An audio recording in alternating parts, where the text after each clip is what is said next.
हुजूर करीम सल्लल्लाहु ताला अलैहि वसल्लम ने किस जंग में नमाज खौफ पढ़ी थी? आपके ऑप्शन है ये।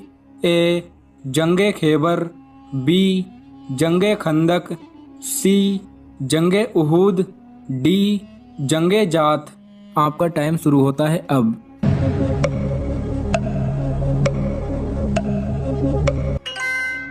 सही जवाब है डी। हुजूर करीम सल्लल्लाहु ताला अलैहि वसल्लम ने जंगे जात में नमाज खौफ पढ़ी थी। सवाल नंबर 2, कुरान मजीद में बैतुल्लाह शरीफ का जिक्र कितनी मरतबा आया है? आपके ऑप्शन है ये। ए 4 मरतबा, बी 7 मरतबा, सी 9 मरतबा, डी 11 मरतबा। आपका टाइम शुरू होता है अब।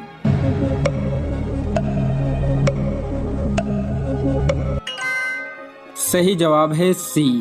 कुरान मजीद में बैतुल्लाह शरीफ का जिक्र 9 मरतबा आया है। सवाल नंबर 3, जहीन लोगों को सबसे ज़्यादा कौन सा रंग पसंद होता है? आपके ऑप्शन है ये। ए काला, बी लाल, सी सफ़ेद, डी नीला। आपका टाइम शुरू होता है अब।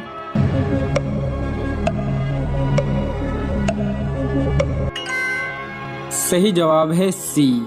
जहीन लोगों को सबसे ज़्यादा सफ़ेद रंग पसंद होता है। सवाल नंबर 4, कौन से गुनाह की माफ़ी नहीं है? आपके ऑप्शन है ये।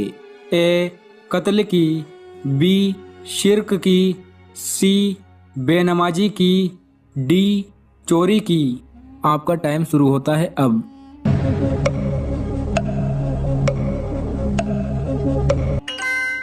सही जवाब है बी।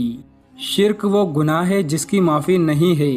सवाल नंबर 5, जंगे बदर में कितने सहाबी शहीद हुए थे? आपके ऑप्शन है ये। ए 8, बी 14, सी 20, डी 33। आपका टाइम शुरू होता है अब।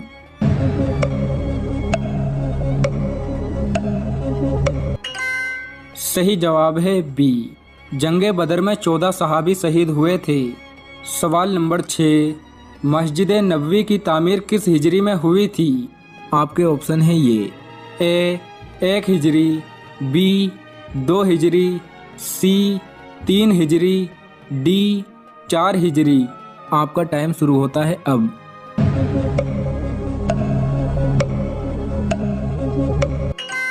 सही जवाब है ए। मस्जिद नबवी की तामीर 1 हिजरी में हुई थी। सवाल नंबर 7, हज़रत अय्यूब अलैहिस्सलाम किस उम्र में बीमारी में मुब्तला हुए थे? आपके ऑप्शन है ये। ए 20 साल, बी 40 साल, सी 70 साल, डी 90 साल। आपका टाइम शुरू होता है अब।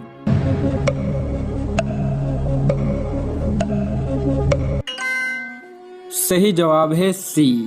हज़रत अय्यूब अलैहिस्सलाम 70 साल की उम्र में बीमारी में मुब्तला हुए थे। सवाल नंबर 8, कायनात में सबसे ज़्यादा इल्म कौन से नबी को था? आपके ऑप्शन है ये। ए हज़रत ईसा अलैहिस्सलाम, बी हज़रत मूसा अलैहिस्सलाम, सी हज़रत इब्राहीम अलैहिस्सलाम, डी हज़रत मोहम्मद सल्लल्लाहु ताला अलैहि वसल्लम। आपका टाइम शुरू होता है अब।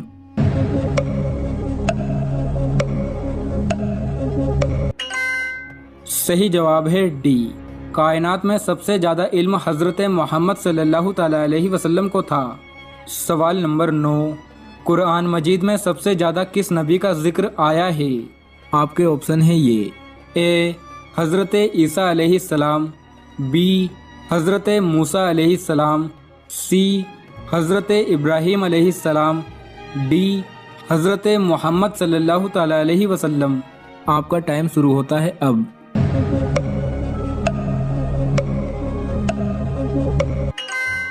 सही जवाब है बी। कुरान मजीद में सबसे ज़्यादा हज़रत मूसा अलैहिस्सलाम का जिक्र आया है। सवाल नंबर 10, हज़रत नूह अलैहिस्सलाम की कश्ती किस नाम से पुकारी जाती थी? आपके ऑप्शन है ये। ए नाव, बी आरक, डी वाशिब। आपका टाइम शुरू होता है अब।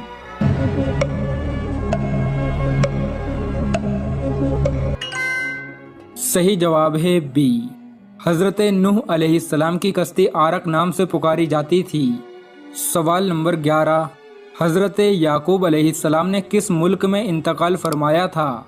आपके ऑप्शन है ये, ए सऊदी अरब, बी मिस्र, सी श्रीलंका, डी जापान। आपका टाइम शुरू होता है अब।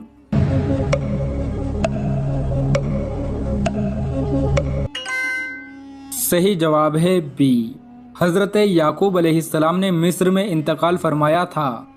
सवाल नंबर 12, मस्जिद हराम में एक नमाज पढ़ने का सवाब कितनी नमाजों के बराबर है?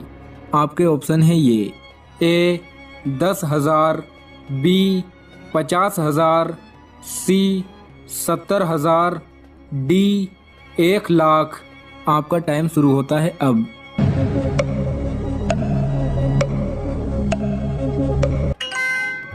सही जवाब है डी, मस्जिद हराम में एक नमाज पढ़ने का सवाब 1,00,000 नमाजों के बराबर है। सवाल नंबर 13, कौन सी कौम के लोग सबसे ज़्यादा लंबे और ताकतवर थे? आपके ऑप्शन है ये, ए कौम लूत, बी कौम समूद, सी कौम आद, डी कौम शाबा। आपका टाइम शुरू होता है अब।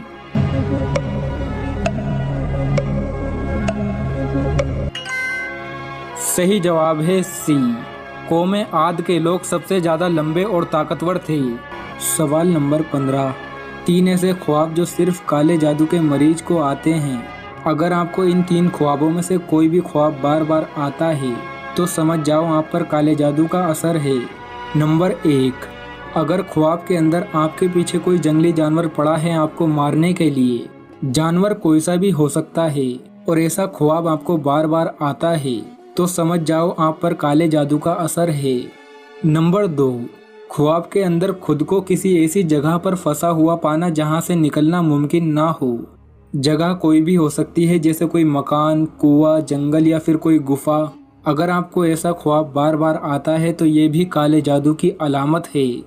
नंबर 3, ख्वाब के अंदर चीज़ों का गुम हो जाना। जैसे आप ख्वाब देख रहे हैं और ख्वाब के अंदर आपकी चीज़ें गायब हो रही हैं और इस तरह का ख्वाब आपको बार बार आ रहा है तो ये भी काले जादू की निशानी है।